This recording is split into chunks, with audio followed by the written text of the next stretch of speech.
So tonight, very distinguished panel to discuss our burning issue, slaughtering the planet, the future of animal agriculture and plant-based meat in a post-COVID world. Now, if you're like me, you grew up thinking that extracting and burning fossil fuels, that's the main cause of climate change, right?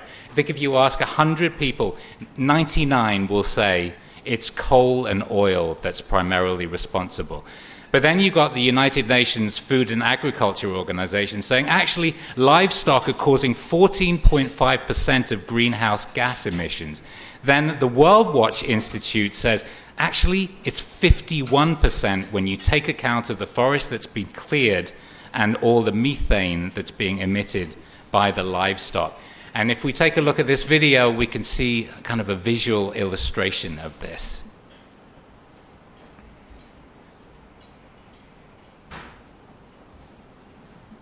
The use of animals for food is the biggest environmental problem. Forget about power plants.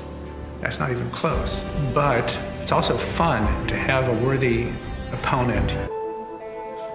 There is absolutely no scenario for preventing catastrophic climate change without a vast reduction in the scale of animal agriculture. The statistic that really comes to mind for me is this 80% of agricultural land in the United States being devoted either through grazing or through growing feed to feeding animals that are then slaughtered and converted into meat. If you could snap your fingers and just vaporize that industry, which I would do in a heartbeat if I could, the recovery of plant biomass on that land would actually start to lower atmospheric CO2 concentrations, something people don't even contemplate as a possibility. So there is a raft of alarming statistics out there. 70% of all agricultural land is used for livestock production. That's grazing and growing feed crops. And that amounts to 30% of the planet's entire land surface just for livestock. An area bigger than South America has been cleared for cattle grazing over the past 25 years. That's the cause of 90% of Amazon deforestation, which is, it's being cut down to 1 acre per second.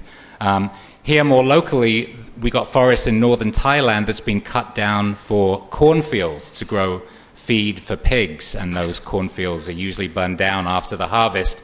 So that means animal agriculture is partly responsible for the Chiang Mai haze. Animal agriculture uses 30% of the world's water. It takes 660 gallons of water to produce 1 quarter-pounder hamburger. It's responsible for 60% of biodiversity loss over the world. It's just a fancy word for mass extinction. And it's a huge risk factor for zoonotic diseases like the coronavirus. And you may have seen last week the EU reported its first case of African swine fever. So is it really this grim? And if it is, what can we do about it?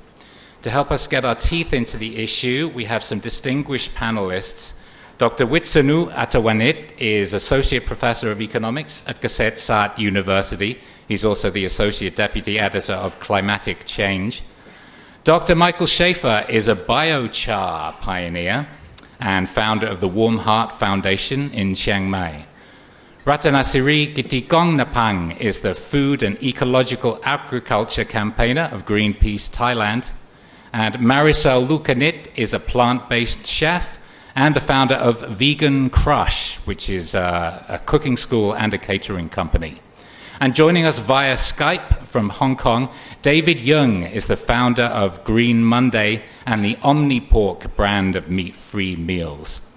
So the panelists will take turns speaking for a few minutes, then we'll take questions from the audience and also from you guys online. You can put your questions in the comments section on our Facebook feed. David, let's start with you in Hong Kong. I know your time is limited. Many of us are familiar with Impossible Foods and Beyond Meat. Tell us a little bit about Green Monday and OmniPork. Yes, well, first of all, thank you for having me, and good evening, everyone.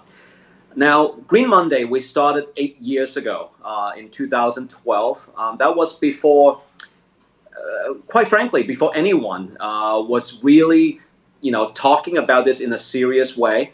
Many of the numbers and facts that you just quoted or cited earlier, these are things that we, day in, day out, have been trying to spread the awareness and awaken people. So with Green Monday, first of all, we create a movement, 1 day a week. Of course, you can choose Friday, Saturday, weekend, lunch, dinner, or Monday, but we want to create a movement that everyone should and can go plant-based and create a routine out of it. That's number one. But then having the movement alone, having the awareness alone cannot get the job done. We still need to empower people with choices and with alternatives. Just like, with cars, there are electric vehicles with energy, we have solar panels, wind turbines. So since day one, we knew all along that sustainability must come with innovation, and innovation means alternatives. You can't just tell people never to eat meats again and eat, tofu or salad. We know that it's not going to be the way to get, mass adoption or, transition to a less meats diet. So that's how we, came up with the idea on two things. Number one, we have been working with brands such as Beyond Meat, such as Gardein, Califia, to bring their non-dairy or meat alternative products to Asia. And then on the other hand, now since most of these brands are Western oriented, so they focus on, beef and chicken and Western cooking and cuisine. In our case, we also know that there's a mega gap. There's a mega space that we need to fill, and that's obviously Asian meat consumption. And in Asia, whether that's Thailand, China, Vietnam, Korea, Japan, etc., pork is by far the most consumed meat. And that's why we came up with the idea to develop OmniPork, which is the vegan or plant-based alternative of pork, which now we have a whole line of products, the mince, the strip, and also lately the blockbuster that a lot of people are raving about, and that's the luncheon meat or some, of course, vegan spam. So the last couple of years, OmniPork has been taking multiple countries across Asia Pacific by storm. We're working with Starbucks. We're working with a lot of major chains and supermarket chains. Now in Thailand and in Malaysia, Singapore, for halal reason, rather than calling it OmniPork, we call it Omni Meats, and of course it's halal certified. But at the end, the ingredients are plant-based. So we see, of course, that this is a very important element to shift the world and empower consumers to a more plant-based diet. Okay, fantastic. What do you think your biggest obstacle has been so far over the last 5 years? Well, I mean, now, I guess in Asia, the concept of veganism or vegetarianism carries a certain stigma, whether that is related to religion or related to other kind of social stigma that is not easy to overcome. Now, in the case of China and many countries, many of these people, they are just getting affluent. They want to enjoy, obviously, the materials and food and lifestyle that come with, the growing wealth in the region. So it's kind of like to rewire their mind, to let them know that there is a new aspirational lifestyle, and this lifestyle is good for the planet, good for themselves from a health standpoint, and it's also innovative and novel. I think that is an ongoing challenge. It's not something that can easily be changed because culture is food is such a huge part, a huge fabric of our culture, and it's not something that can change overnight. So innovation with food technology, and then this whole rebranding of experience, something that is the new aspirational lifestyle is something that is important to shift Asian people mindsets. Do you see any signs that the Chinese Communist Party, they really have the ability to change people's lifestyles? Do they have any interest in this? Now, over the last couple months or even the last couple weeks, I think there has been some pretty dramatic shift in terms of the stance of the government. For the first time, well, I mean, there may be some, reports here and there or guidelines, but a couple weeks ago, it was the first time when President Xi publicly stated about food insecurity crisis and publicly urged people they must reduce on food waste. And there is a report that published very recently that says by 2025, there could be a 130 million tons of food shortage by 2025, which basically is just around the corner. In China alone, this is not global, this is China.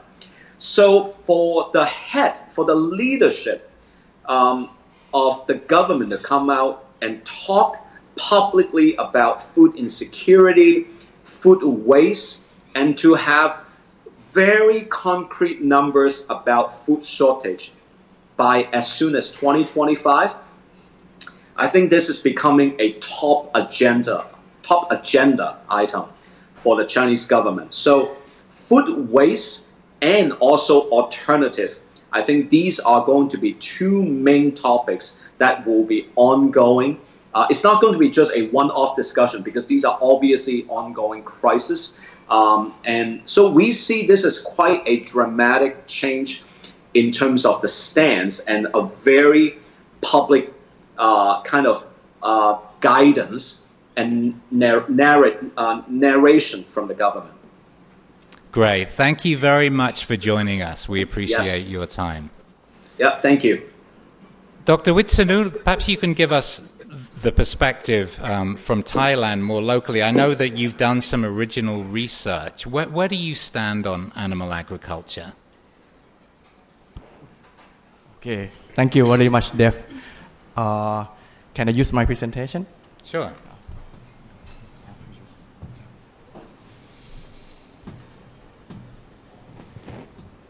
You can just use the pointer. Oh, okay. Yeah. Okay, at first I would like to say hi to everyone, and it is an honor for me to be a speaker in this panel discussion. For me, I got a quite tough question regarding to how big, right, the impact of animal agriculture. I try to document the research and the data. To answer this question, it kind of depends on which level you want to answer. According to the data, if you think of the global level, right, the global level, you may see. Okay, let's go to this one. Okay, the left-hand side pictures from you here. This capture the global level of carbon dioxide emission, right? And you can see that energy still the biggest share, while agriculture still contribute around 11%. Also in Thailand, this is the latest data from ONEP. We still find that agriculture contribute roughly around 16%. So to answer this question at the global level, it's kind of hard to say that animal agriculture is the biggest source of environmental damage, right? And so how about if we deep down into the agricultural sector? So you can observe here, this is the global data. If we deep down into agricultural production here, we can split, right, this 13% share and see whether which industry, right, inside agricultural production provide or contribute the largest share of GHG emission. And you can see from here that enteric fermentation, right? That's related to animal agriculture. And also manure management, right? That's also related here, right? Right. So this contain a major part, right, of carbon dioxide emission. So that means at the agricultural sector level, we can say that animal agriculture maybe is the largest part, right, of environmental impact in this case. And also for Thailand, can you guess, is animal agriculture provide the largest impact, or which sector in agricultural sector? In Thailand, according to the data, you can see from here that this one, right? This is carbon GHG emission in agricultural sector. So you can see from here that rice cultivation have the largest share. It accounts for around 54% of total GHG emission in agriculture, followed by manure, that one, and enteric fermentation here, right? This related to animal agriculture, and also fuel burning and manure management. But for the fuel burning here, you can observe in Thailand. The question is whether the fuel burning related to animal agriculture in Thailand. Some may say it should be related to maize production, right? When you plant maize, and especially in the northern part of Thailand, we know, right, that some farmers, they plant this kind of maize in the mountainous area. So yes, right? But don't forget that in the mountainous area, it's about the forest land. There are several objectives of burning the forest land, not just mass production. They can find some kind of forestry product, right? And also, you know, sometimes when I do the research, one of the cause of burning in the forestry area is about conflict between community and government. Sometimes the government try to use the law to enforce they or command they not to burn, and sometimes they kind of refuse to do that because the government give no options for them to, I mean, if you don't go corn, right? So any other options or any incentives or any subsidy, something like that. It's kind of the policy change the style effect of the people in the local community. So they have some kind of reaction by burning to show that this is a signal that they are not satisfied with the policy, right? So that means in Thailand, we have kind of a little conflict with the global level, right? In agricultural sector, rice cultivation have the largest share, unlike other part of the world. And the second one, okay, let's go to the burning part, right? Somebody say in the northern area, we have burning issue and mass production, right, related to animal agriculture. According to the statistic here, you all may know that when you burn, right, in agricultural sector, it's not just mass production. It's also related to rice and also sugarcane, right? And this is the statistic that I have worked with my colleagues, and we try to quantify how many acres of the land that are burned according to agricultural activities. It turned out to be in-season rice or rice napi, right, as you know, and off-season rice or rice naprang. They contribute the largest part if we combine rice in the two categories together. While sugarcane, we have the ratio of burning very high, 66%. This is the data in last year, 2019. For this year, we reduced this share to, I think, around 50%. And this coming year, we hopefully will reduce this burning contribution. And for maize, you can see from here, the burning ratio will be like a 34%. So that means from 100% of land that plant maize, around 30% of them will burn for harvest. And for forest, in this case, the burning area will account for 5 million acre. And this will contribute also some part from mass production in the mountainous area. So according to this information, maybe, right, in Thailand again, just only mass production, maybe animal agriculture is not the largest part of environmental damage. What else then?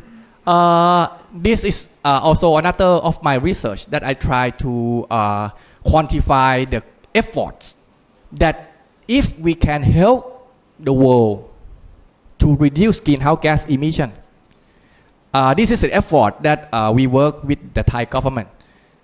I'm not sure whether you know about INDC, intended nationally determined contribution that every country have to propose the intention to reduce greenhouse gas. In Thailand, we also propose around 20%, but not including agricultural sector. So the Thai government also want to help contribute to the world in terms of carbon dioxide reduction.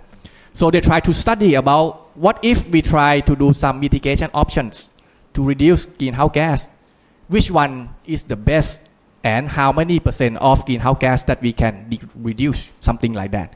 So it's not that it doesn't mean that when we have mitigation options and we can use all of them, we have to understand the context of the farmers. We have to understand the cost of production. We have to understand their behavior so that we can design the policy appropriately to help them.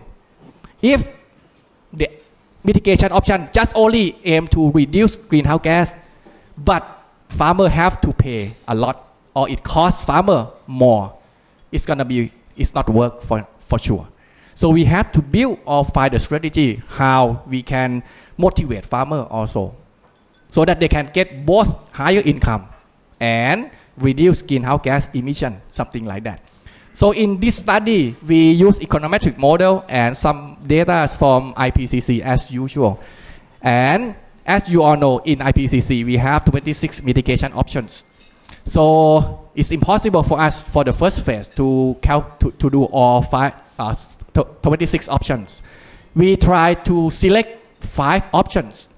And this is based on official. They try to get together all experts and do some kind of scoring. And finally, we get 5 selected options. And here, we have rice sector. We can do alternative wetting and drying or AWD. So we have reduce or prevent burning of agricultural residue in the field. And we have appropriate fertilizer application for site-specific nutrient management, or in brief, SSNM. And we have improved feed, right?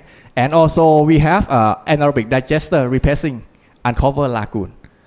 According to 5 options here, you may see that if we try to think about options that related to animal agriculture, maybe 4 out of 5 here, right? We can link, right? This is the scoring, and this is a classification according to IPCC.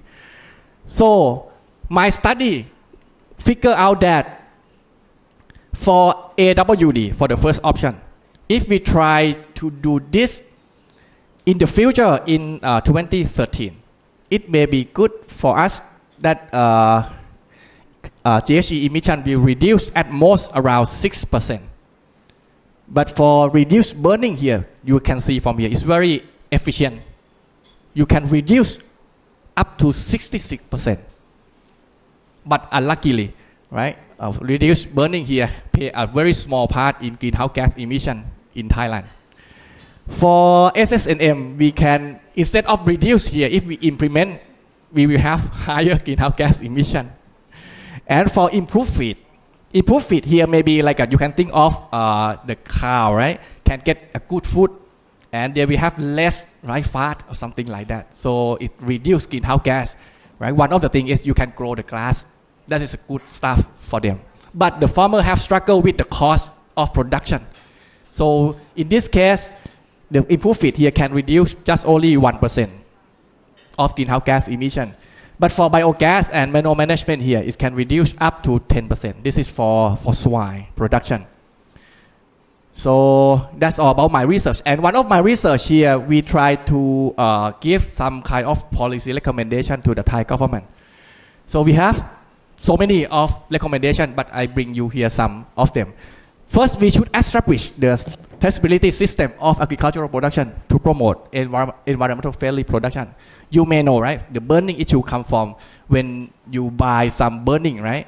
From the illegal area, but you cannot track back, right? So that means in this case, it's still, the environmental damage still can happen, right? So we should create traceability system for a whole supply chain. Second, we should promote research study to explore optimal mitigation options for Thai agriculture. You know, in Thailand, climate change is quite new issue, and we have a few research. Usually, we just review literature from foreign countries. We have less research for ourselves. But you know, right? Farmers in Thailand may be different from farmers around the world. So we should put more attention to the research here, so that we can get the optimal mitigation options to help reduce greenhouse gas emission and also conserve environment. The third one, we should promote the adoption of mitigation options. One of the things that we have struggled in Thailand is when we think of mitigation option and we cannot expand our options for farmer countrywide. So that's, we can give less contribution to greenhouse gas in this case. One of the things that I found out for the first one, to improve feed, one of the struggle that a farmer have to face with is about increased cost of production. So maybe as a government, you should give some kind of incentives, right? Or some promotion for farmer so that help reduce the cost of growing grass. This will encourage farmers to do this option. Or give the financial support to reduce the cost of investing and building equipment for biogas production system. I tried to calculate mathematically cost benefit analysis, and I found that this is not profitable to invest if we didn't include environmental benefit. Next one, we need to promote the extension of fertilizer application based on soil analysis.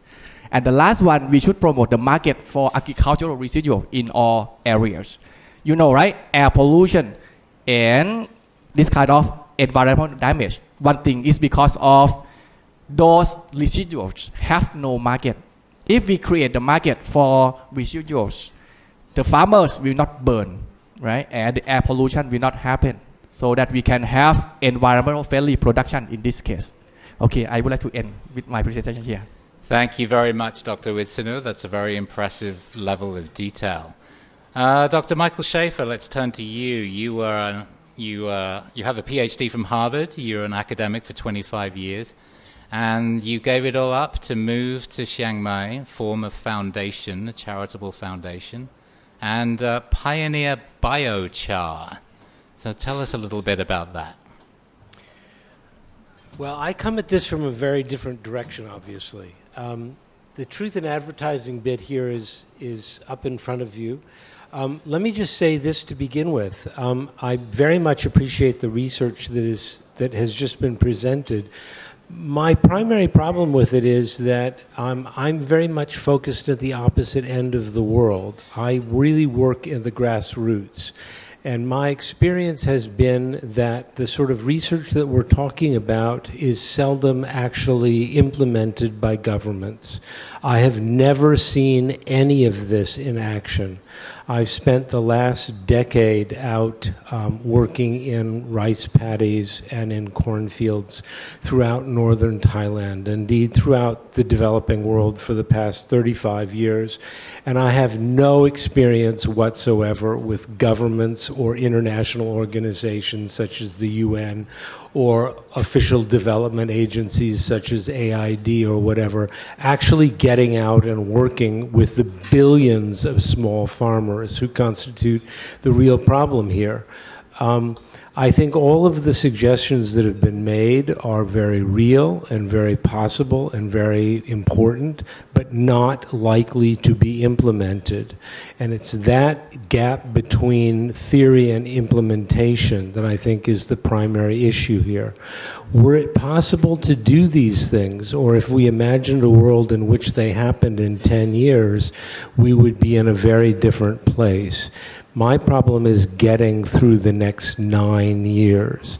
And so I have focused on a very different area. I have focused on the problem of how we deal with the problems today by addressing directly the issue of how do we get very, very large numbers of people, as in literally billions of small farmers around the world, to find it to be in their personal interest to take actions which in the long run will have the effect of causing the kind of positive climatological and environmental impacts that we're looking for.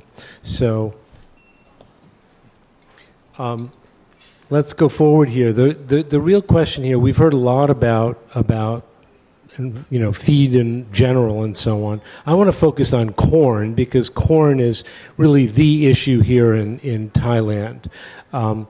Animals eat corn. And corn is the feed of choice these days, cracked corn. Back where I grew up in northern New Hampshire, we called it hog corn, but it feeds cows and all sorts of other things too. So the question is really, is hog corn killing the world, or should we all go vegan? And the fact of the matter is, for my friends, that we're all going to be eating bugs pretty soon. There are billions of bugs out there. They're a great source of protein and monounsaturated fats. And let me just tell you, the bugs are the future. But, seriously, what is it that makes corn such an easy topic, an easy villain here? And everybody in Thailand loves whacking on CP and so on and so forth. But why? I mean, why is corn such a big deal here in Thailand and around the world? Well, part of it is that it's just taking over. I mean, anything that's produced in the order of 550 million tons is a big deal, right? This is how fast this stuff is spreading. I mean, these are percentage increases over the course of decades, okay? So in your blue line, these are numbers of countries that were producing 125,000 tons of corn a year. The gray line is those that are producing 500,000 tons or more. I mean, this is just an absolutely astronomical increase in the amount of corn that is being grown around the world. But folks, the problem isn't that corn is being grown all over the world. It isn't that it's simply the crop of choice for people who want to grow animal feed, for the rapidly growing number of animals that we need to feed the rapidly growing demand of a rapidly growing middle class that wants to eat meat and eat Magnum bars, right? It's really the fact that corn is incredibly dirty. The problem is that when you eat corn, just the corn kernel is a very small portion of the total biomass that gets presented. In fact, it's only about 22% of the crop. Most of the rest is waste, unlike soy, for example, where the soybean actually constitutes less than, it's like something like 1.68 tons of bean to 1 ton of waste. So soy is actually not bad. But here you get 1 kilogram of edible corn for 4.5 kilograms of waste. So, what do you do with it? And who do you call? I mean, this is not an insignificant question if you're a small farmer out in the middle of nowhere. And what people don't realize here is that the rest of the world does not look like Iowa. The rest of the world is mountainous, or it is ravined, or it is hot as hell, or it is all of the above, right? So what do you do when you've got a cornfield full of waste? You burn it. You pull out Mr. Bick, and Mr. Bick does the business. This is less than 1.5 kilometers outside of the old city of Chiang Mai. This is a fire that I happened to witness, but you can pick these. They're absolutely anywhere. And, people talk about forest fires in Chiang Mai. Everybody complains, they're burning the forests to get mushrooms or whatever. Bullshit. The reason it looks like that is because you sit in Chiang Mai and you see forests burning. And if you don't buy high quality satellite photographs, if you take the cheap photographs off the internet, what you get are photographs that show forests burning. Well, the problem with low resolution free internet photographs of MODIS or the NASA photographs is that they require an image that's 50 meters wide. That is a really big fire. If you're willing to pay for high resolution photographs, what you discover is that those forests look like Swiss cheese before they start burning. They look like Swiss cheese because they're full of small cornfields. That's where all of the fires start, it turns out. So that a very interesting study by Mafalong University discovered that the only places where hotspots, as they are referred to, disappear is places where farmers changed what they were growing. When they shifted from corn to coffee or other high-value crops which required protection from fire, the fires stopped, okay? So if we take northern Thailand here, just to give you a sense of proportion, right? Chiang Rai, Nan, and Tak provinces in the north grow 24% of Thai corn. Thailand grows 5.5 million metric tons of corn. That means that these three provinces grow 1.3 million tons of corn. And it also means that they grow almost 6 million tons of corn waste. That corn waste produces one huge amount of environmental and climatic damage, okay? Because farmers burn, on average, about 1/2 of that waste. A fantastic study was done by Mahidol University back in 2018 of a district in which I do a lot of work, which said that 41% of the fields were burned. If you add to that the portion of corn husk and corn cob that was burned, you get to 50%, right? If you burn 50% of all of this stuff, you get a massive amount of carbon dioxide equivalent. This is stuff that has the same warming impact as carbon dioxide. You have a massive amount of smoke, which kills a large number of people. Thailand sees tens of thousands of people admitted to hospital every burning season in the north. Somewhere between 3,000 and 5,000 people die of the smoke prematurely, and so on and so forth. This is a major cause of the loss of wildlife areas, habitat, biodiversity, watershed, and so on. And more than half of this corn ends up being grown on what is technically legally protected forest areas. Interestingly enough, a young man who worked for us at the foundation had to bail his mother out of prison, out of jail, for cutting down a tree which didn't belong to her. But on the other hand, farmers that I know are allowed to burn anything they want as long as they are burning it in order to clear land to grow corn. So the bottom line looks pretty simple, right? As long as you eat meat, sip lattes, if you like Twinkies, if you like big Magnum bars and so on, then you're going to have to grow a lot of cows or goats, pigs, whatever it is, right? And those things are going to eat a lot of animal feed. That animal feed is going to require a lot of corn, and that is going to kill the climate. I mean, the fact of the matter is that a lot of corn, a lot of soy or whatever is going to have really nasty human and environmental and climatic consequences, okay? So you don't think the problem's corn, you think the problem's soy. Soy is ubiquitous. Everything you eat, in effect, has got soy in it. It's just bloody unbelievable where you find soy.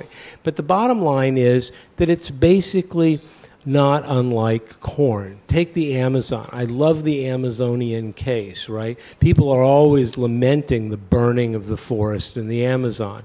Last time I counted, about the area of burned forest in the Amazon is about the size of Texas, okay?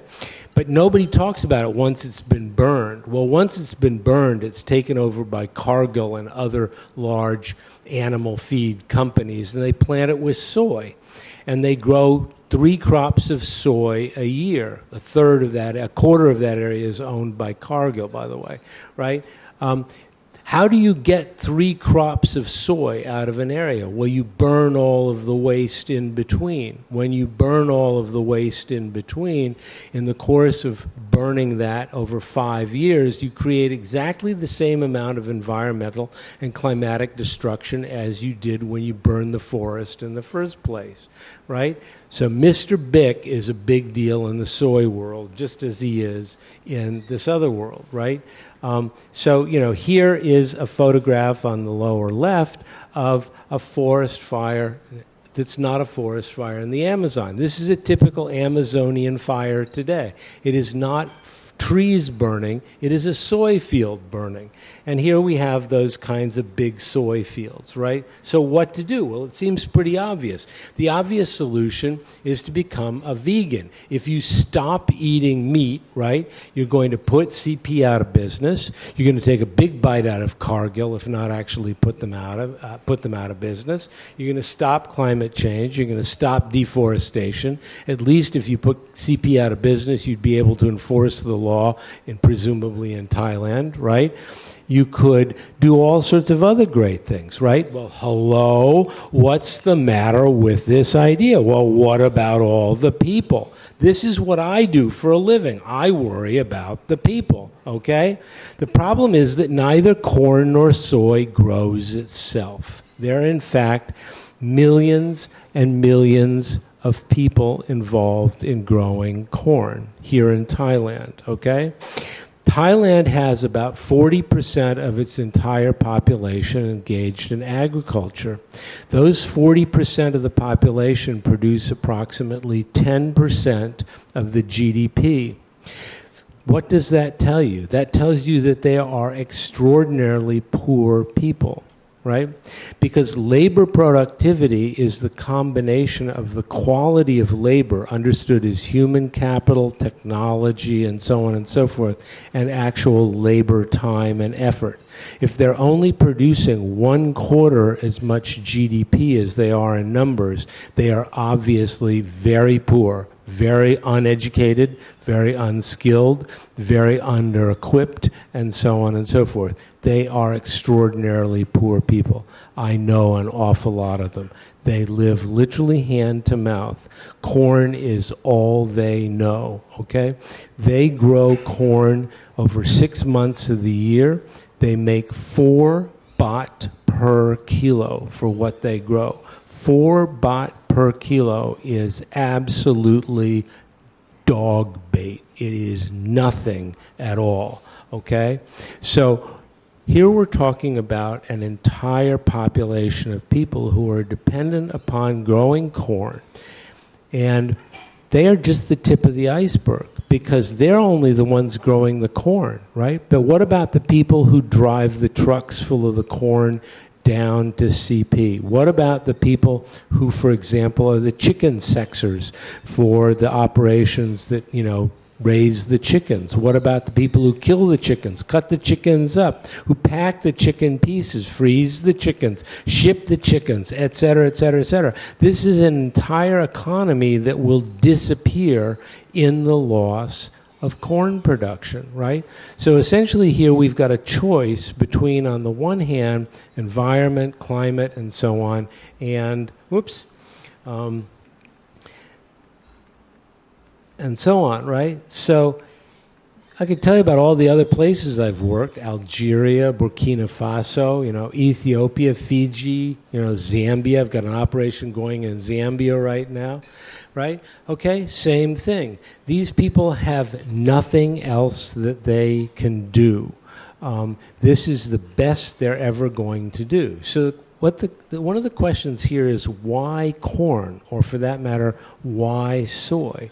Well, these are both incredibly tough crops. If you look around North Thailand, what did they grow before? They used to grow opium poppies, right? Opium poppies are one of the world's greatest crops. It is utterly indestructible. You can grow it in any crappy soil you want, under any conditions you want. It'll come up. You don't have to take care of it. It's fantastic. Corn is the world's #2 best crop, right? Not only that, but once you've actually grown it and picked it, it is also indestructible. You go up north and you will see these big flat aprons of concrete piled with dried corn kernels. And they drive front loaders over these piles. And I'm not talking about those little Kubota jobs. I'm talking about big Caterpillar D10s, D12s. Doesn't hurt the corn at all, man. I'm telling you, this stuff will resist anything, right? This makes it into the perfect crop for places that have got no roads, no facilities for anything. This is the perfect crop to grow in North Thailand because you do not need any infrastructure at all. It is also largely worthless. It is a staple bulk crop. At 4 baht a kilo, who in the world would grow it except somebody who has land that is worthless for anything else, has no skills, and who has no other employment opportunities. So it's the perfect imperial crop, right? This is the leading edge of underdevelopment. This is what you see as you push out from the urban centers of development, right? This is the fringe of Thailand, this is the fringe of Laos, of Myanmar, this is Shan State, this is, whatever. This is what you see as you get to Burkina Faso and so on. This is the outer fringe. This is the edge of things. And this is what weak governments love too, because this locks large numbers of otherwise dissatisfied people into, if you will, productive underemployment. They're not going to go anywhere. They're not going to go move to the city and be dangerous to you. The problem too is that people eat a lot of corn. I mean, we think about this only as animal feed, but lots and lots of people in the world eat hog corn. I mean, if you've ever been to East Africa, you've eaten, sort of hominy, I don't know what you want to call it, mush, this stuff. Or if you've been to West Africa, you've eaten kenke or whatever. But this is a staple crop in the sense that it feeds a very large number of people. Soy feeds a very large number of people. It is true that 80% of this stuff is meant for animals, but the other 20% feeds the poorest people in the world who are going to stop eating if you stop growing it. Here we face a situation as we did with palm oil, where if you remember a few years ago, palm oil became the darling of the biofuel industry, driving up the prices of palm oil. And a lot of people in Vietnam, Laos, Cambodia, Malaysia, and so on started to starve because their only high-calorie content cooking oil disappeared from the market. Okay? So what do I think? Well, I'm kind of stuck, right? I'm stuck between my values. On the one hand, I'm an environmentalist. I fight to defend climate against climate change and so on. I actually started the Stop the Smoke campaign in northern Thailand. I produced a whole community system for making biochar out of crop waste in order to avoid the production of climate change gases and so on. All for the purpose of trying to save the environment and save the climate. But at the same time, I work for an organization where we are dedicated to trying to save the lives of the very poor. And what I worry about is the fact that large government programs, large international organization programs and so on, by and large, are not fair and are not humane. They're not fair in the sense that they do not consider the lives of the very poor, who constitute the great majority of the world's population, and they are not humane in the sense that they also do not consider their lives. They consider the lives of those who can afford to play. And those who can afford to play don't need taking care of. And the result is that when you go in with good models and nice programs and so on, the great majority of the world's people get screwed. And I would just as soon not see that happen. So if you want to know what I mean by how we would do something about it, you can ask. Thanks for listening this long. This is just a little cartoon that I found that I loved a lot. This is my notion of sort of the rich developing world. We talk all the time about what we're going to do. We don't actually do anything.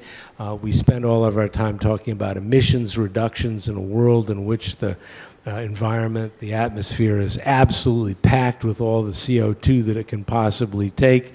And by the time we finish figuring out how we're going to stop putting more in, we're all going to have gone off the deep end anyway. So, done. That's a cheery note to end on. Thank you. That's a cheery Malthusian end point, right? That is a lot to digest. Thank you very much. Let's move on to Ratanasiri from Greenpeace. It was interesting. I was watching the film Cowspiracy, which criticizes Greenpeace. It actually accuses them of downplaying the impact of animal agriculture on climate change so that they don't piss off some of their supporters and protect their fundraising. Now, I go to Greenpeace, I see Greenpeace now, and I see lots of mentions of animal agriculture. So I think that's been a change for the good. I know, Ratanasiri, about 3 years ago, you were running through the streets of Bangkok to Thai Union wearing a tuna fish costume. What else does Greenpeace do? Okay.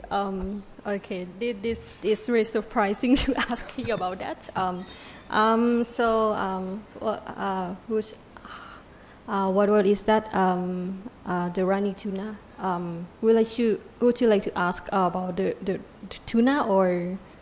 No, don't worry about the tuna. That was just a Okay. fun anecdote from your past. Okay. Thank you for having me here, and thank you for having Greenpeace to talk about this kind of topic about meat and dairy and our production and consumption that is impacting the world. So the topic for this one and the word that we are using for this forum is quite something very huge and scary, like slaughtering our planet. And so I just would like to make it a question that how can individual be capable of doing so, like the big things such as slaughtering the planet, and who is responsible for this and who can make change. So whether we like it or not, one of the biggest contribution, as other speakers has already mentioning, is on our table that people are having right now. So it's in the food that we eat. Right now, our food system is not just broken, it's absolutely out of control. So if we are talking about if that is a huge problem enough to be like this kind of issue, so it can be one of the biggest solution as well. We also begin the forum with the question to the situation that we're having right now, the COVID-19, linked to the biodiversity of the planet. So the situation here is really clear that our human activity has contributed to this kind of pandemic. Sorry, this is in Thai, but you can see that this part is about deforestation.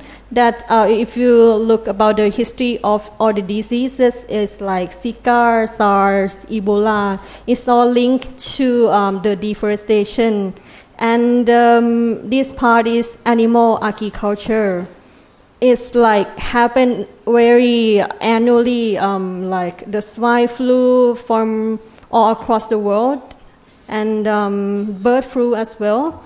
This one is what we are having the situation right now. The COVID-19 can be related to the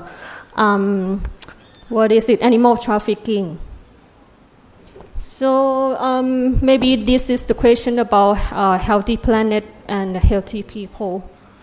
And to illustrate that, this just show the link of deforestation, climate impact, the confinement system of the animals in the same small space.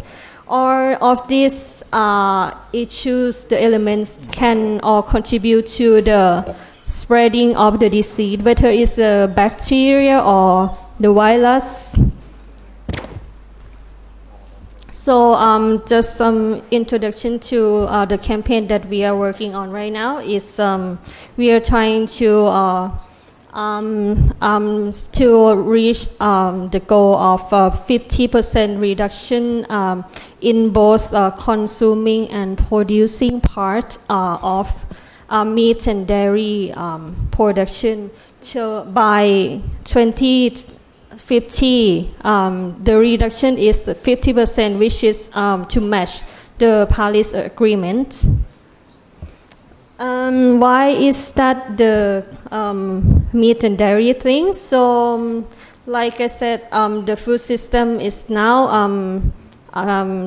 they're related to the change in land use. The 80% part of that is related to the deforestation, and I think other speakers has already told you that a quarter of greenhouse gas emission came from animal agriculture.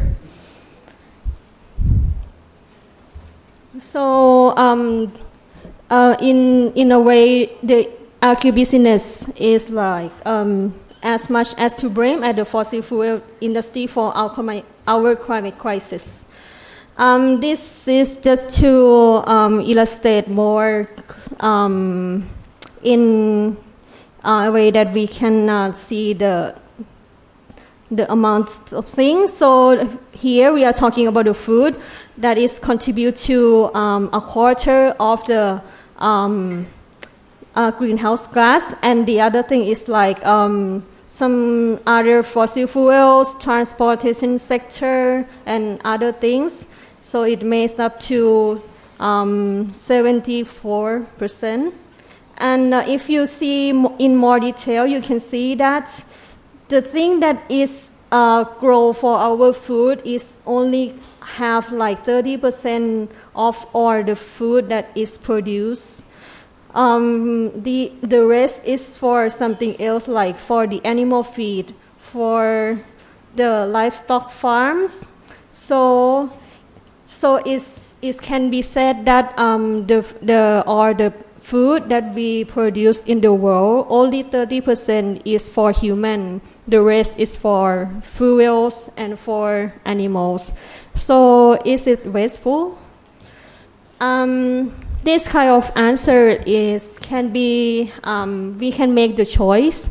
We can vote for every day, like 3 times a day with our meal that we have. But this is just to talk about the consumer part. Is that enough to make the change? So this one I would like to ask another question, is that who is accountable for this kind of huge scale of deforestation? It's clearly that like small scale farmer or just poor farmer, they cannot be capable of the clearance of the land and forest like this. There must be someone who is behind this, someone who gained the profit for this. So when we talk about chicken or thing, so Thailand is not the country that consume meat, like not one of the most consumer of meat, but we are one of the biggest producer of chicken and animal feed of the world. So if we talk about the amounts of chicken, when you like see the word tons, you cannot imagine like how much is that. So this kind of number like 8 to 900 chicken per day or 5 million per week. This is the year like many years ago. Today is maybe 5 or more years. Yeah. So nowadays it can be increasing than this. And so this kind of number can be said that 90% of chickens that we are consuming each day is, if we do not know like who feed the chicken or who raise the chicken, it can be assumed that those are from the industries. That is the chicken. Now we take a look at the numbers of the export. Like I just said that our Thailand is like the top 3 globally of chicken exporter. So these are the number of the profit that we have. So let's keep this number in mind and see that, sorry this is in Thai, but the first line is about the chicken meat, the pink line. And you can see that the parallel line, which is the yellow line, is animal feed. You can see that it's like going and rising along with the numbers. And this is again the numbers of the amounts of chicken that we export. It's not for consuming within the country, but this is for exporting. This kind of question comes into our report that we just released in May. So we're trying to connect the dots between the land use, the hotspot, and the burn scar that link to the transboundary haze pollution in not only the northern part of Thailand, but in the Sub-Mekong region. So we would like to know like how much is it contributing to the kind of big scale of transboundary haze pollution. So it's like Ajahn had just said is just to sum up, the number of the satellite image show that there are 30% of hotspot that is related to the maize area in farming areas for across the 3 countries. So we take another further analysis about this, and we can see that there are some kind of alignment of the hotspot and the numbers of the profit that the government said that they would give to the farmer. And the more profit that the government promised, the higher the hotspots. And the other interesting thing is around the year 2016, in Thailand we have the stricter policy that require the ownership of the land in order to have some purchasement from the government for the animal feed. So, but on the other hand, the farm area of the maize is lower in Thailand, but increase in another country like in Chan State and in Laos. So we can say that the expansion of the area is contribute to just to compensate the lost area in Thailand, but is increasing to another country just to make up the profit. This is the picture that we may be familiar with every year. This is from Doi Suthep, Chiang Mai. And just question about the profit that we have in Thailand. You may see that it's like, maybe it's a good thing for us that we are one of the top 3 exporter, but is that really profiting for us? So in a big scale, about the biodiversity, we can see that the livestock beast is at the risk of extinction. This is information from FAO, and not just the animals for the livestock beasts, but 50% of the world food plants is now reduced to only 12 plants. So it's like we are having for each day right now, we only know a few names of the vegetable that we eat. And this is the result from the big agriculture in the world.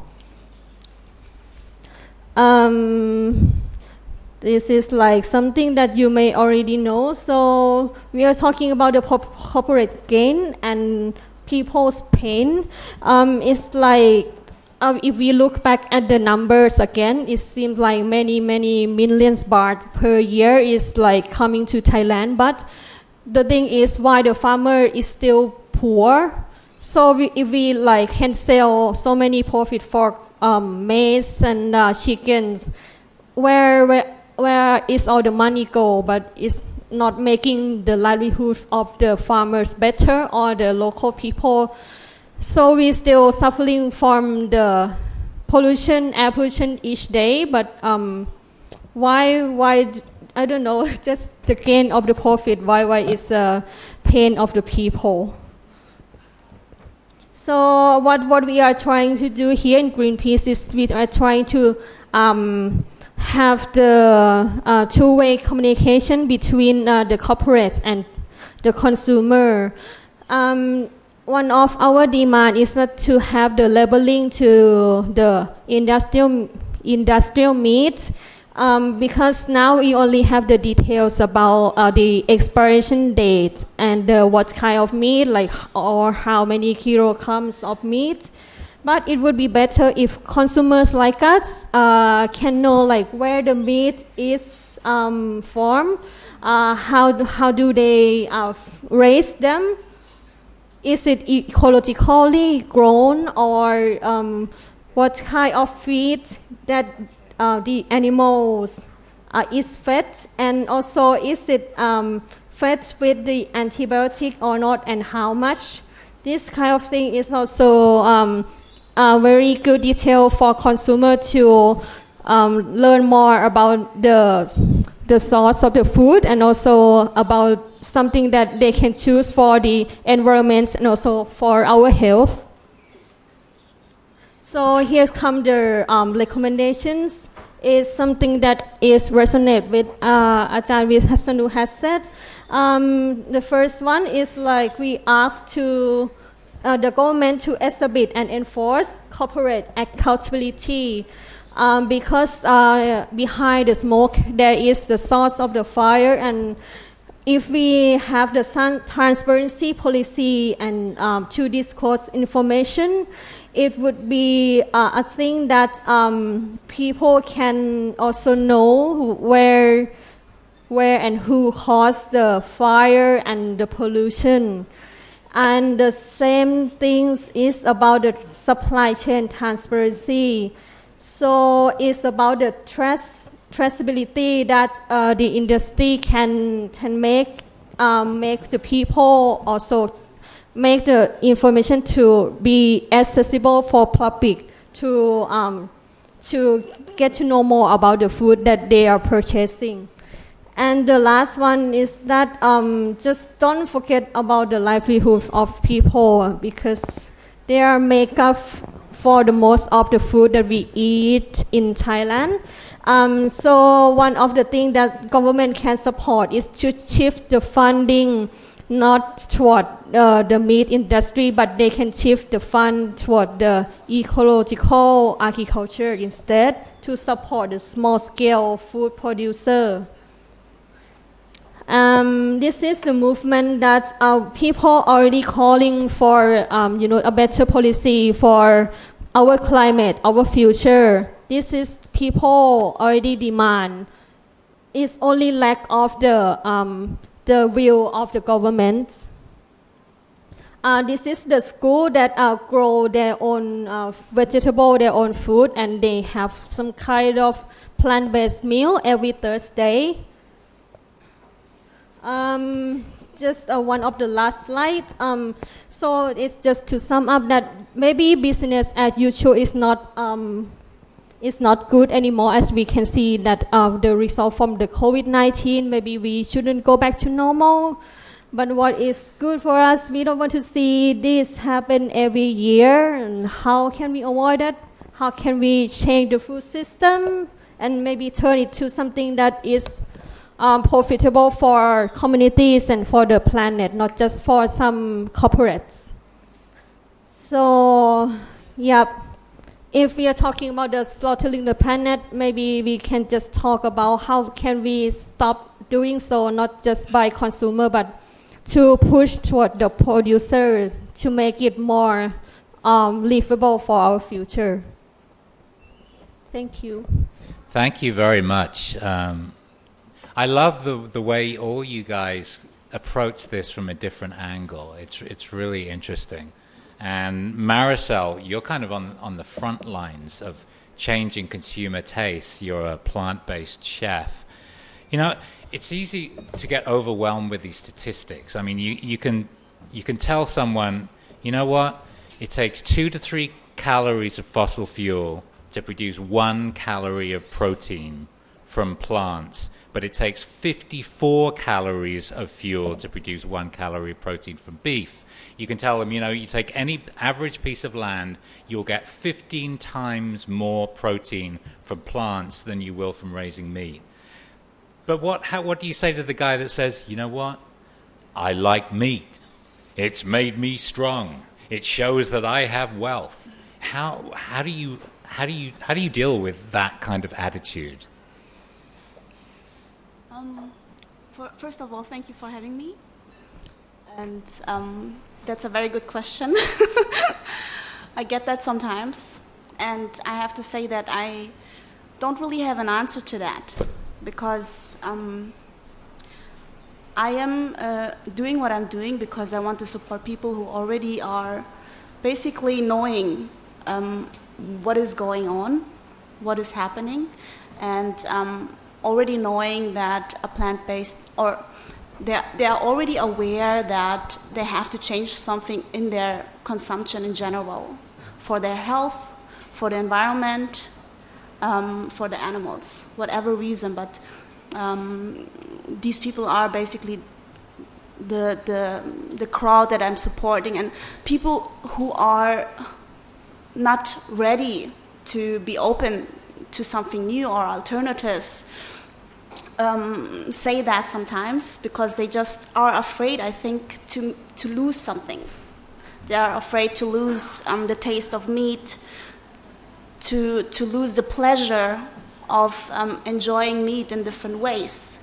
And that's what I think is the reason behind that statement. But I can tell you that you can reach that enjoyment of eating meat with plants as well. So it's not necessary to eat meat to have that pleasure and to have that experience of a smoky and, smoky and salty and rich flavor. Yes. So that's my take on people who are who don't want to give up meat. Yeah. I mean, there's so much to say about that because I'm here today to actually share about how to reduce meat consumption as an individual. And the biggest misconception that people have is missing out on delicious flavors, as I just said, and not meeting daily protein and vitamin intake. That's also one big concern that people have, especially the protein part. And it's very expensive, and also it's not easily available. But actually, it's the other way around. So if you actually, if you look closer and really dig into it and see what's all about, then you actually find out, if I may share about my own experience, when I decided for myself to be on a plant-based diet 10 years ago, I started to discover ingredients that I'd never heard before, and that totally fascinated me. And I was starting to become really curious, and I was actually almost mad that I didn't know about that ingredient. And that is what inspired me to do what I'm doing today, because back in Germany, my profession was actually in law, specialized in copyrights, completely something different. And what I'm doing today as a chef, I got inspired when I was traveling for 5 years, which I did 5 years ago. I discovered more about meat consumption or animal consumption combined with health and environmental issues, and studying more about it just made me realize that I don't want to support that anymore, and I don't want to be a part of this industry anymore. So I decided for myself to be on a plant-based diet, and I realized that there are much more varieties. You have more varieties in terms of texture, in terms of flavors, things that you cannot experience if you are on a meat-based diet, because you simply would not eat that, because you're eating meat. Why would you eat something that hasn't meat? Because meat is always the main part of the plate, and everything else is a side dish. And the second thing is, you naturally take more vitamins in your diet, which leads to a more healthier and vibrant life, because if you eat a burger patty, for example, made out of beans, it contains much more vitamins and different kinds of like fiber, which in compared to meat, you take much more in that term automatically. And also you start to discover and experience more complex flavor, as I said before, that you would normally not have, because you just wouldn't eat it as you are eating meat instead. And in terms of the cost, it is expensive, yes, if you eat a lot of processed and packaged alternative foods, and like vegan cheese, for example, or vegan alternative meat alternatives. But actually, plant-based food is the cheapest food on earth. It is whole foods: beans, grains, vegetables, and seeds. So it can be very affordable. It depends how you consume, if you cook for yourself or if you do meal preparation. There are many ways to do that if you really want to change. And in terms of availability, nowadays the availability all over the world is growing, especially here in Asia. In the past 5 years, 5 years ago there was not one vegan restaurant that was known here in Bangkok, but now we have several of them that are completely vegan, and they're popping out everywhere, all over Thailand and in the rest of Asia. In terms of beans, vegetables, roots, nuts, and seeds are available everywhere in the world. You can always find them. So it's really all about how badly do you want to change. And I think that doesn't only go with food or diet transitioning, that goes with everything in life, isn't it? And cooking at home and meal preparation makes it, of course, easy to change and have your diet under control. I would like to share a little bit about why does meat actually taste good, and why is it so hard for people to get away from meat or to reduce meat. So first of all, meat doesn't taste good on its own. It only tastes good because of 3 main components, which are fat, smoke, and spices. Without these 3 components, you wouldn't enjoy eating meat. So what are we looking for? What is the really key that we are looking for? we are looking for flavors, the smoke component, and for fat, for the texture, right? That's what we are really looking for. We are not really looking for the meat. We are looking for these 3 components. And these 3 components can be found also by putting them together and using soybeans instead. So soybeans is the most common meat substitute. It's very versatile, neutral in taste, 17 grams of protein per 100 gram. So there's tofu, you can make burger patty out of it, there's tempeh, and there are many other texture and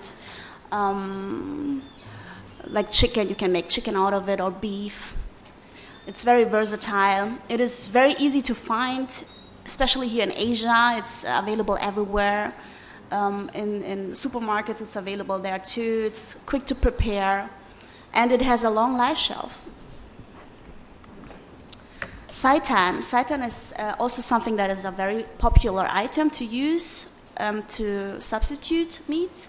Seitan is made from wheat gluten and water. It's very versatile as well, neutral in taste and very high in protein, 28 gram protein per 100 gram, which is actually higher than meat. Meat has about 21 to 25 protein per 100 grams. And long shelf is also very high. And as you can see, what you can do with it is, it looks pretty realistic. I mean, some of you may think, if you're on a vegan diet, why would you like to eat meat? I mean, I don't understand, right? I get that sometimes, that people are wondering about that fact. But somebody who's turning vegan didn't turn vegan because, this person still enjoys flavors, still enjoys something delicious, and having these alternatives makes it really easy to make a transition into a more conscious and, vegetarian or vegan diet. That's why we have it, and that's why it is great to have it. It is also, seitan is available also in shops here in Bangkok or in Thailand, everywhere. They use it as a mock meat. It's called mock meat here, and it's also used in vegan or non-vegan restaurants. It absorbs spices very well, and it's easy to make. Legumes is one of the more whole alternatives, which means that it's not highly processed, like seitan or tofu, for example. It is high in fiber and vitamins. It has 10 grams of protein per 100 grams, and it's easy to make, available in vegan and non-vegan restaurants. Non-vegan restaurants are offering burgers with vegetable patties, for example.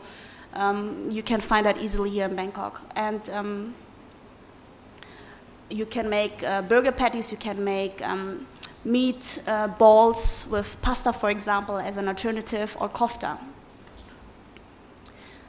Now, something that is not so common but is getting more popular is banana blossom. Banana blossom is used to make fish substitute, which is very, very close to the real fish in terms of texture. And again, it's all about spices and flavors, how you put them together. If you find that sweet spot, then you will definitely get very, very close to a real fish. And if you want to try it out yourself, there are several restaurants now here in Bangkok who are offering these banana blossom fish substitutes. And you can also make that on your own. The banana blossom is very easily available here in Bangkok, fresh, of course, which is always good, better than canned. But outside of Asia, where banana blossom is not that available, canned is another alternative to make an alternative fish substitute. Another substitute that is also not that common but is on the rise and becoming very popular is jackfruit. It is used to make pulled pork, and you can also try that in several vegan restaurants. It's very delicious. As I said, it's all about flavors. And the texture of the jackfruit is used because it can be pulled like pork when cooked slowly, and the preparation is just the same, really, and it's very authentic too, very delicious as well. Other substitute sources are mushroom, quinoa, and other grains, of course, and vegetables. There are really a lot of options there. As you can see, it is not really difficult to change your diet. It's just a state of mind, a mindset basically, to just reduce one step at a time. Anything that you can do for yourself means a change also for the environment and for the world. And if it's just changing one meal a week, it makes already a huge impact. It has already a huge impact. And already 8% of the world's population are already vegetarian by choice, and the numbers keep rising. So it is really a very powerful decision to reduce meat consumption, and a lot of people think that if they change something, it won't make a big difference because they are just by themselves, and they don't feel like they have a big impact, but it does change a lot, and it's not only for the environment but also for yourself, because it's just impacting not only your health but also your psychological part, because the way animals are treated when they are bred or when they are prepared to be slaughtered is just not nice. Any one of you that has a pet at home knows that animals just feel and are sensitive just like us human beings, and they go through the process of having anxiety and fear, and that's what's going on when they are being slaughtered, and that's what's going inside the food as well, the meat, and it does definitely impact the person who eats it. So if you eat more plants that has more positive vibration, that is also how you will feel and how you will think, if that makes sense. Yeah. Thank you so much for listening. Wow. Food for thought. Thank you, Marisol. I can't believe I've lived this long and I never knew about banana blossom. Okay. We're going to take some questions both from the audience here at the Foreign Correspondents Club of Thailand and also from people watching online on our Facebook feed. So if you have a question, you can step up to the microphone in the middle of the floor. And while people are doing that, I think Gwen has some questions that have come in online. Is that right, Gwen? I have one question from a viewer online. This is from Anthony Watanabe of Bombardier. I think this is directed possibly more to Michael and possibly Dr. Wisanu. I get why alternative meats are attracting a lot of attention now and venture capital funding, but their role is surely to wean the masses off meat and into a more vegetarian lifestyle. But when do you think we'll see the day when we don't need alternative meat that looks like meat and tastes like meat, and when people will recognise the health and eco-benefits of actually a real plant-based diet? When will people no longer crave meat? And are fake meats or substitute meats a way of perpetuating meat dependence or popularity? So I guess anyone can answer that if they want, but over to you. Thanks. I think maybe that's one for you, Marisol. Really? The question of, are we encouraging continuing meat taste by having these fake meat products?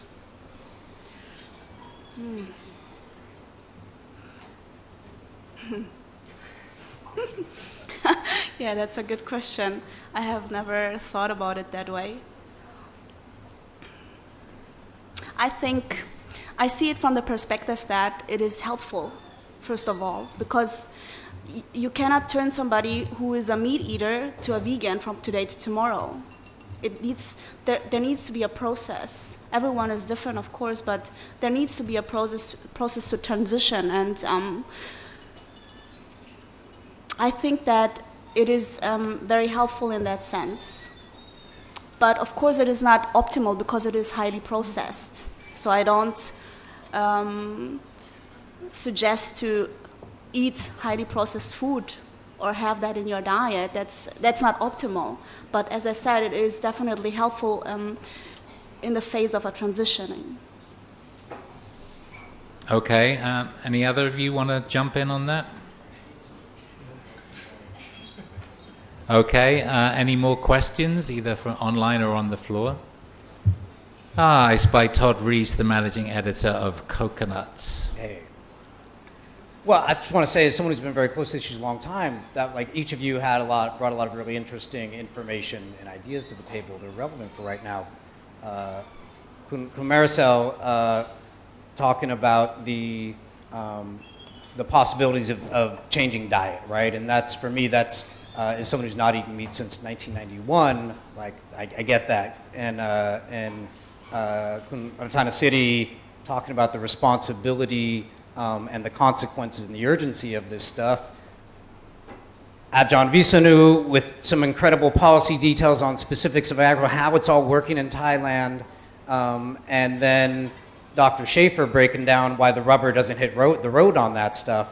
The trend lines back home in my home state is currently putting Chiang Mai to shame in its apocalyptic scenes. The trend lines don't suggest that shifting in behavior and moving the needle on a consumption side organically is enough to like really affect this in a meaningful way. At the same time, driving change, moving the needle from the other side on the production level through more responsible practices seems unlikely. I guess what I'm curious to hear is if any of you are actually have any source of optimism, and if that's backed by anything that's happening or is practical to making this happen, rather than we're reaching this point where things are such a mess that we live in this like class-based world where there's an upper class of meat eaters and the rest of us are eating, as Dr. Schaefer said, bugs. I think you've put your finger on what is the biggest thing that has bothered me, listening both to myself and to all the rest of us. I mean, essentially what we're talking about here is how do we affect a very large-scale social behavior change, right? I mean, we're really talking about how do we fundamentally change the behavior of billions of people? Or to put it differently, how do we fundamentally change a major corporate capitalist system structure? And I don't think any of us have a good answer to that.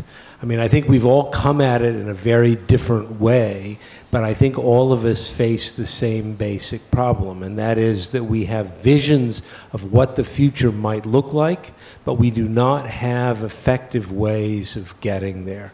I mean, just to quickly break it down, at the Greenpeace end of things, we have a vision of what the world might look like, but we have a very hopeful notion, but I also think a very unlikely notion of sort of a public rise of consciousness, which through some sort of groundswell is going to lead to consciousness changing kind of a hope for Arab Spring-like moment of democratic revolution, whatever, right? Which I think will about have as much chance as the Arab Spring.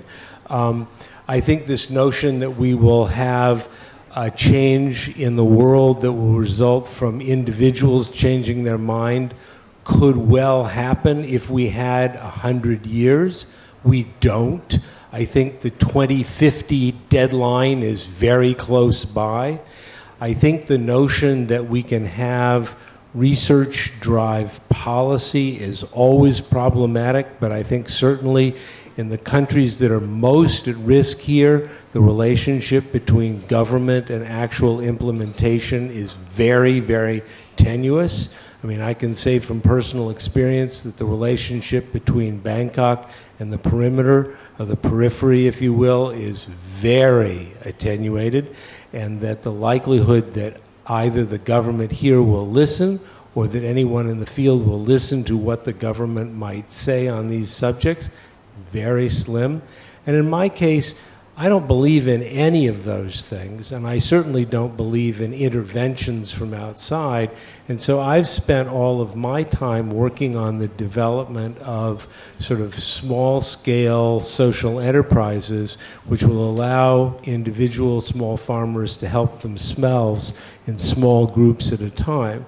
Now, those are designed to be profitable for the small farmers, meant to be highly replicable so that they could be spread across the face of the world, but they are very small scale. They are never going to, and I would be the first to admit this, be able to change the activities, the overall structures of corporations like CP or Cargill.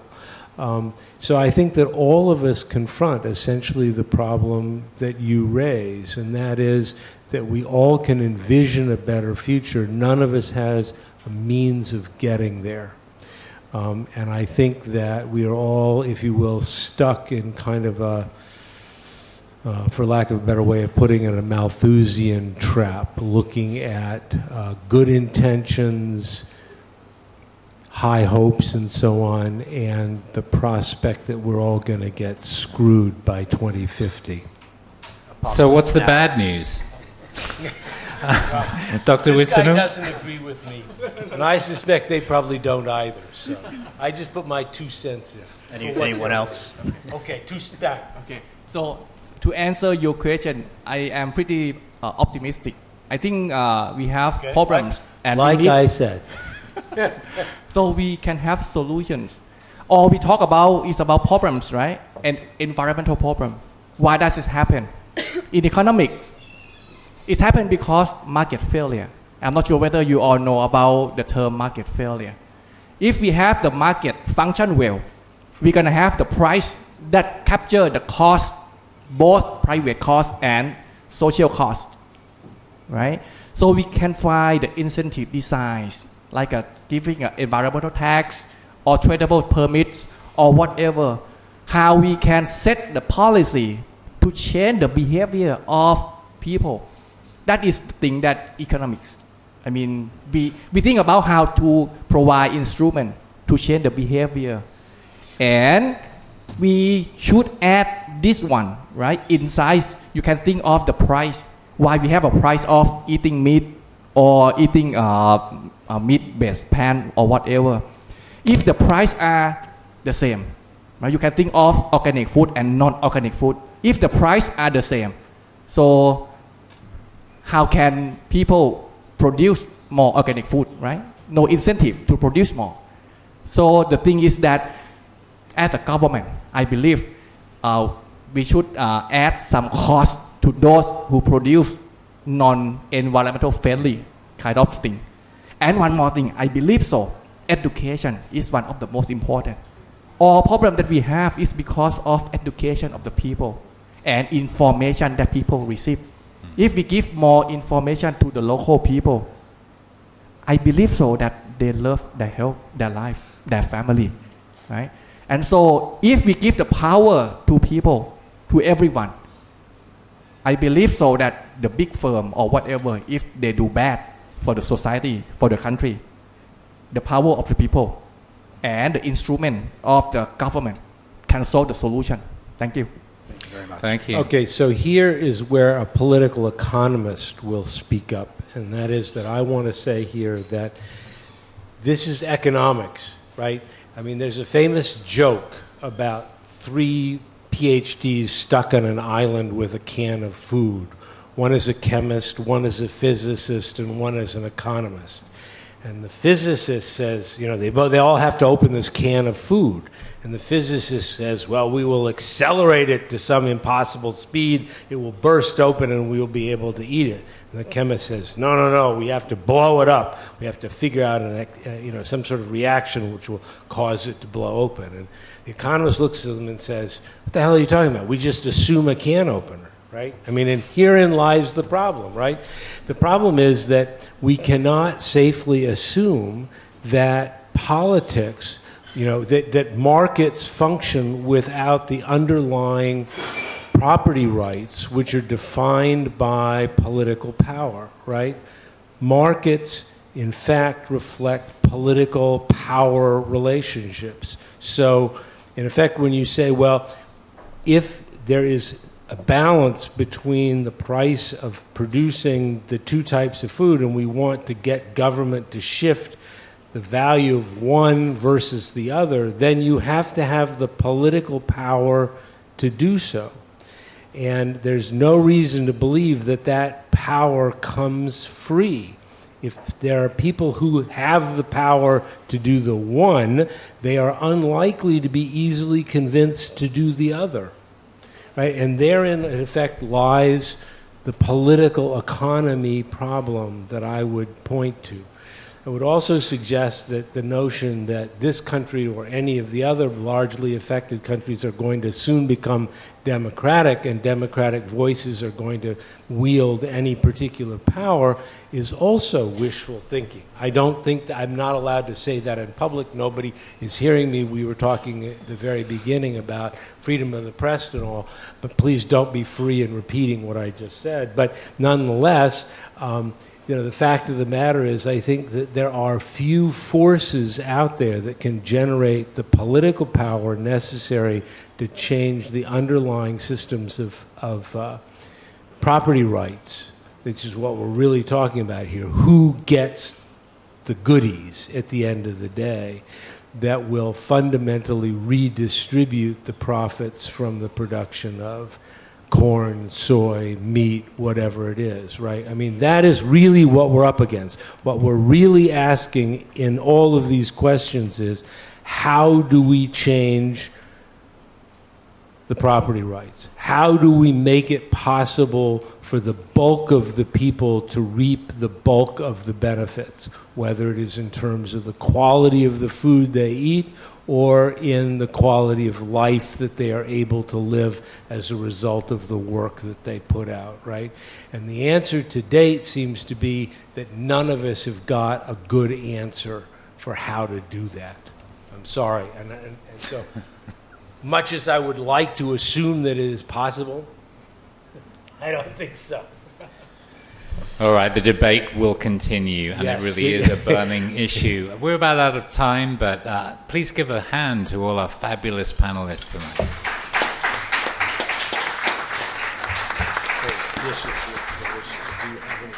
I would encourage you to join us in our mission to defend free speech. Do become a member of the Foreign Correspondents Club of Thailand. At the very least, follow us on Facebook.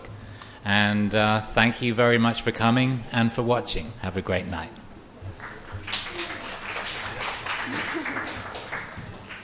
So nice, good job.